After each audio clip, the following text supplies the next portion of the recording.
You are going to hear a conversation among Dr. Archer, Larry, and Judy, talking about the new term.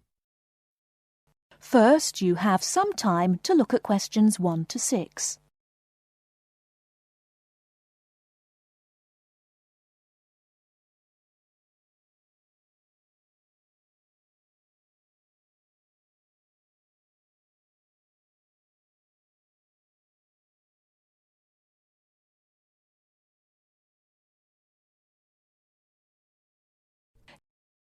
Okay, everybody, welcome back to the new term.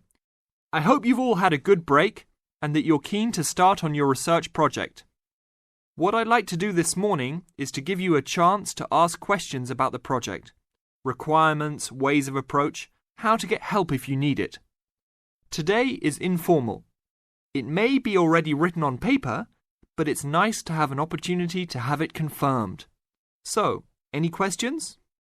Dr. Archer, is there a confirmed due date yet to hand it in? Yes, I can now confirm that it's 16th of July, not 15th as first advised. Okay? And what about the word limit? Well, there is some flexibility on this, but in general it's 8 to 10,000 words. Ah, I see. And you can choose your topic, anything from years 2 and 3. Yes? I still can't work out what I want to do it on.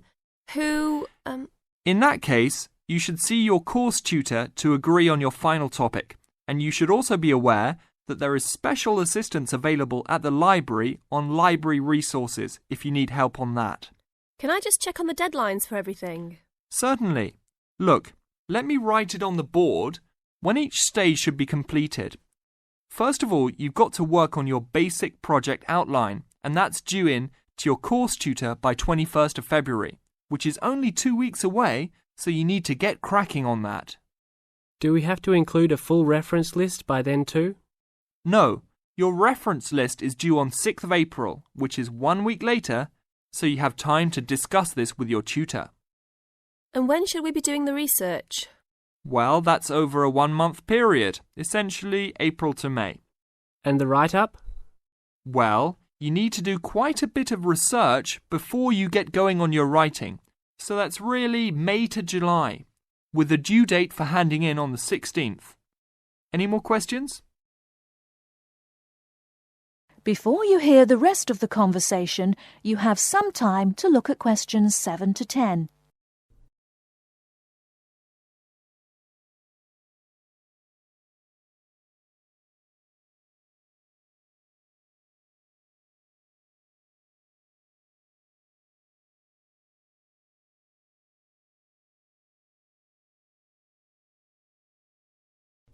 Now listen and answer questions 7 to 10.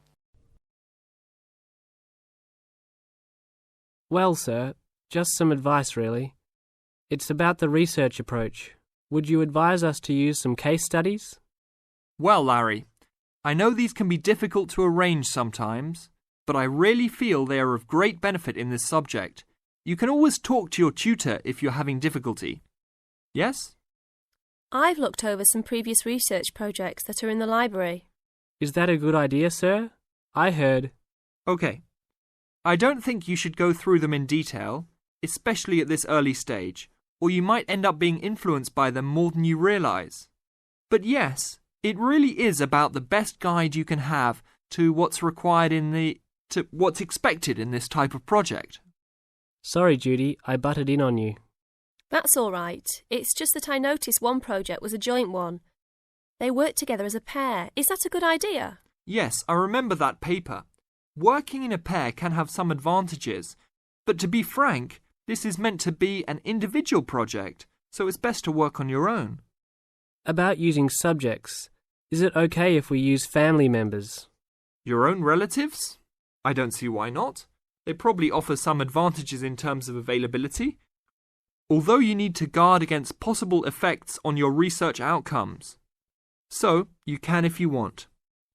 Perhaps you should discuss this with your tutor if you plan to use relatives, so you can approach it in the best way. Okay, thanks. Okay then. Well, I hope we've been able to sort out a few things. You're welcome to see me at any time, or drop me a note if you have any more queries. Fine, thanks. That is the end of part 1. You now have half a minute to check your answers.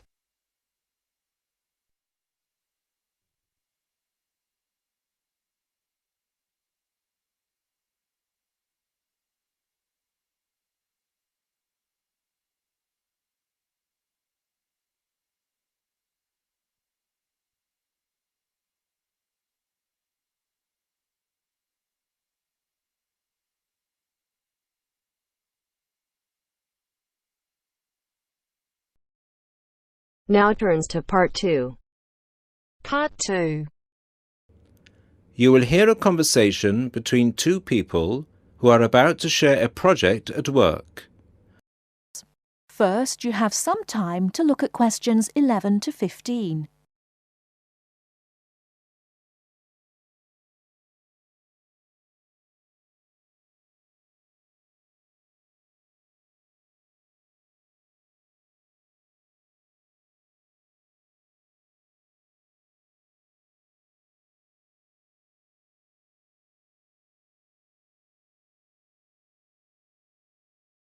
Now, listen carefully and answer questions 11 to 15.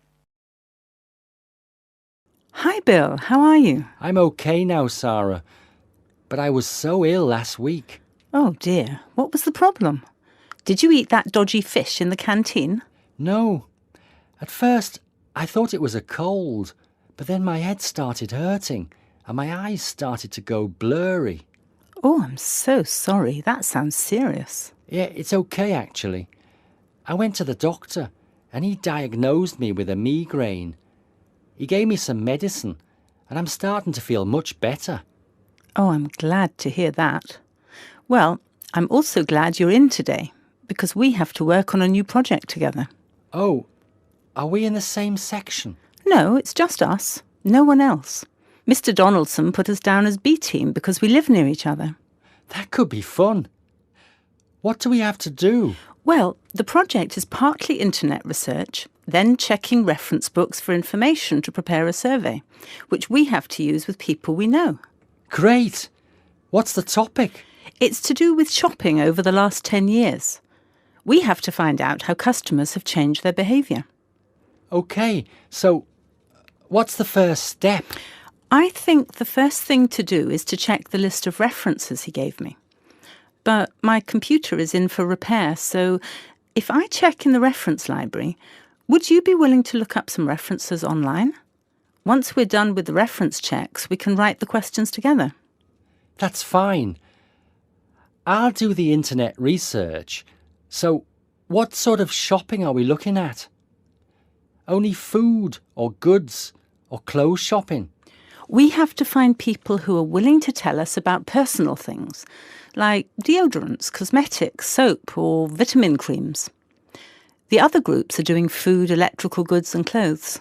That won't be so easy, Sarah. Before you hear the rest of the talk, you have some time to look at questions 16 to 20.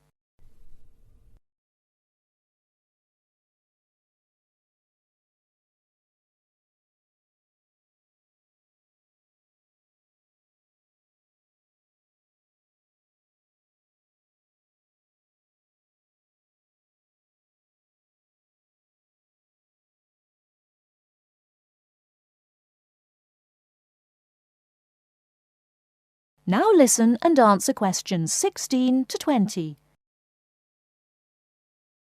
People might think those things are a bit private. Yes, I thought about that. I'll ask the women and you can ask the men. That should work okay. Well, if you think so. Give me the list of references then. Sorry, I left them in my other bag at Joseph's house. I'll get them for you tomorrow. OK. Well then, this afternoon, I think I'll catch up on the notes from last week. Can you help me, or are you busy? I've made you a copy of my notes already to save you time. Here you are. Wow, thanks, Sarah. That's so thoughtful. Well, since there's nothing for us to do right now, shall we go for lunch? Well, actually, I'll have to catch you later. I have to go to a meeting this afternoon. Can I phone you tonight to arrange when to meet? No, sorry. I have a date. Can we meet in the laboratory for the first class tomorrow? I'm not sure because I have to go to the library to collect some books. What about meeting there at lunchtime? Do you mean in the lab? Yes. OK. See you in the laboratory tomorrow at noon then. Sounds like we have a lot of work to do.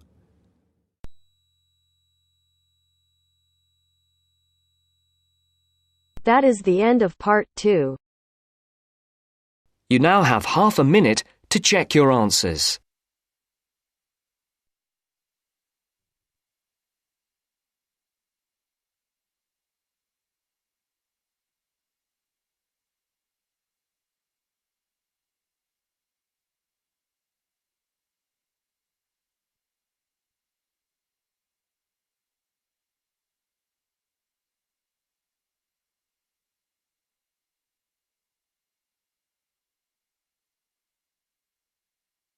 Now turns to part 3. Part 3. You are going to listen to a conversation between a tutor and two students. In the first part of the discussion, they talk about a fellow student. First, look at questions 21 to 23.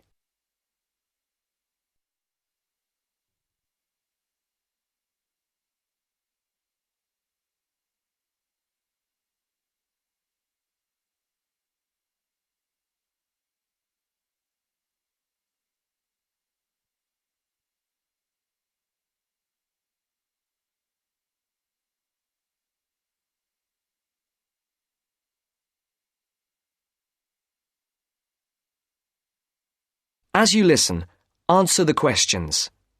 Write no more than 2 words for each answer. Francis and Steve. Hi.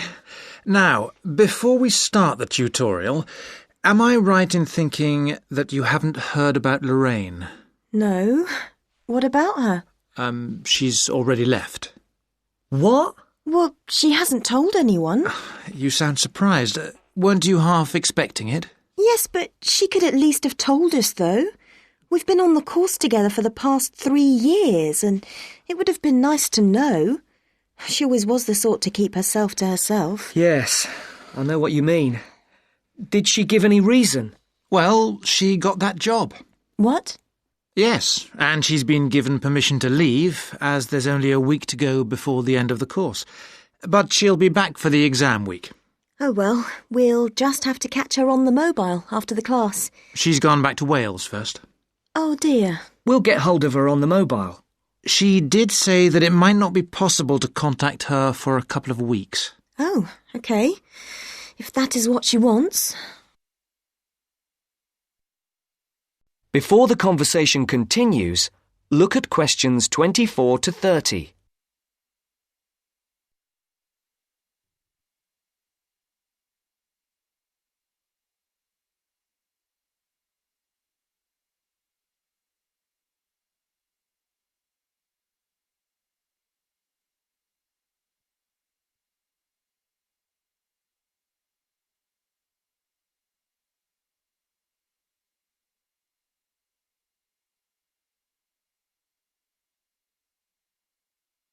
Now listen to the second part of the discussion.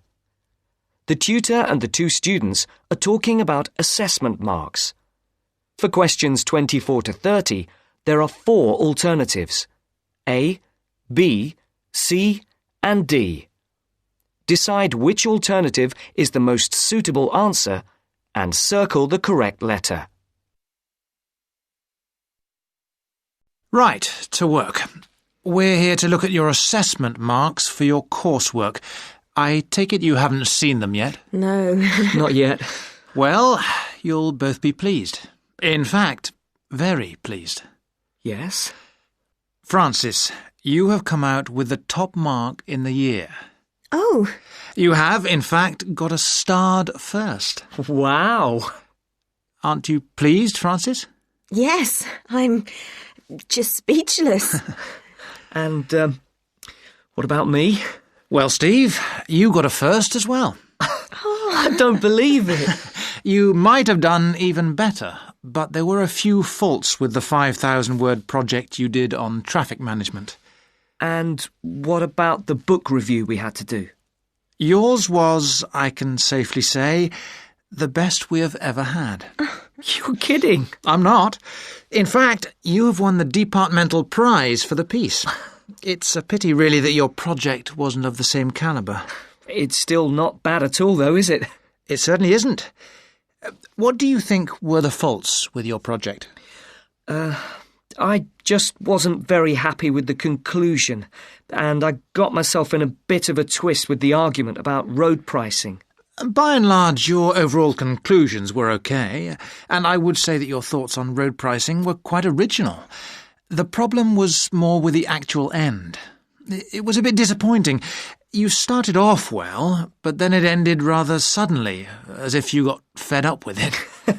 Yes, I did kind of stop fairly abruptly. I couldn't think of much to say, even though I knew it was important. Yes, that section needed a bit more work on it. But, as I said, by and large, it was very good. And, Francis, your project was excellent. So much so that we think you should take it further, and perhaps do a PhD, or at least an MPhil. What do you think? I hadn't really thought about it.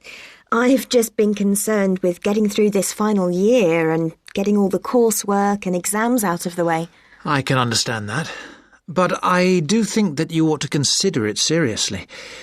If you perform as well in your exams as in your project work, you're on course for a first. Do you think that I'd get funding for it? Well, any grant will be discretionary, but you have as good a chance as anyone else. I'd even say a much better one. If you do get a first, it'll be the only one we've had in this department for 3 years. And I'd be happy to be your supervisor. Thanks. I'd like that. Do you think I should start applying for it now, or wait until after the exams? I think you must really start thinking about it as soon as you can. And Steve, what about you? Have you thought about going on to do research? I have thought about it, but I have a job lined up if I get a good degree. And quite honestly, I am fed up with not having enough money to do the things I would like to do. I can understand that. Is there anything that either of you would like to talk about? Yeah, I have a couple of things I'd like to ask, if you don't mind. OK. We have roughly 20 minutes left, so, Steve, would you like to go first? Right.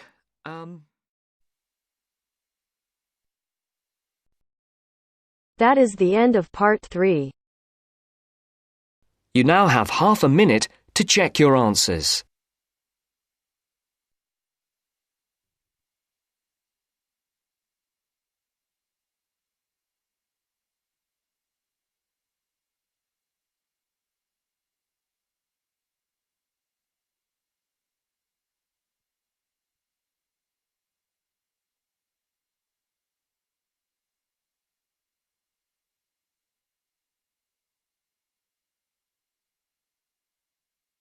Now turns to part 4.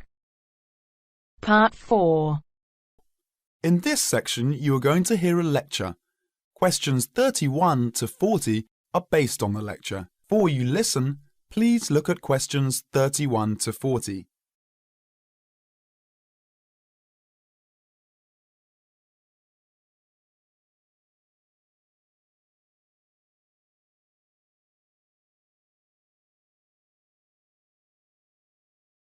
Now listen to the lecture and answer questions 31 to 40. Urban and community forestry can make great differences in our lives. Each one of us can make a personal contribution. As we develop and apply technologies for a better way of life, oftentimes side effects adversely affect our natural environment. For example, in our urban areas, summer temperatures and noise levels are higher than in surrounding countryside. Air pollution problems are more concentrated, and the landscape is significantly altered, reducing personal health benefits available to us by reducing access to wooded areas and green open spaces. Trees help solve these problems. Now, 75% of us live in cities and towns, and we can act individually to improve our natural environment through planting and care of trees on our own streets, and by supporting community-wide forestry programs. Through technology, we are learning more about trees and how they benefit mankind, and how we can do a better job of planting and caring for these trees that make up our urban forests. Trees are major capital assets in Australia's cities and towns, just as streets, sidewalks, sewers, public buildings and recreational facilities are part of a community's infrastructure. So are publicly owned trees. Trees, and collectively the urban forest, are important assets that require care and maintenance, the same as other public property. Trees are on the job 24 hours every day, working for all of us to improve our environment and quality of life. Without trees, the city is a sterile landscape of concrete, brick, steel and asphalt. Picture your town without trees. Would it be a place where you would like to live? Trees make communities livable for people. Trees add beauty and create an environment beneficial to our mental health. Trees impact deeply on our mood and emotion, providing psychological benefits which are impossible to measure. A healthy forest growing in places where people live and work is an essential element of the health of the people themselves. A well-managed urban forest contributes to a sense of community pride and ownership. Trees and other plants make their own food from carbon dioxide in the atmosphere, water, sunlight, and a small amount of soil elements. In the process, they release oxygen for us to breathe. Trees remove gaseous pollutants by absorbing them through the pores in their leaf surface. Particulates are trapped and filtered by leaves, stems, and twigs, and washed to the ground by rainfall. Air pollutants injure trees by damaging their foliage and impairing the process of photosynthesis. They also weaken trees, making them more susceptible to other health problems, such as insects and diseases. The loss of trees in our urban areas not only intensifies the urban heat island effect from loss of shade and evaporation, but we also lose a principal absorber of carbon dioxide and trapper of other air pollutants as well. That is the end of part 4. You now have half a minute to check your answers.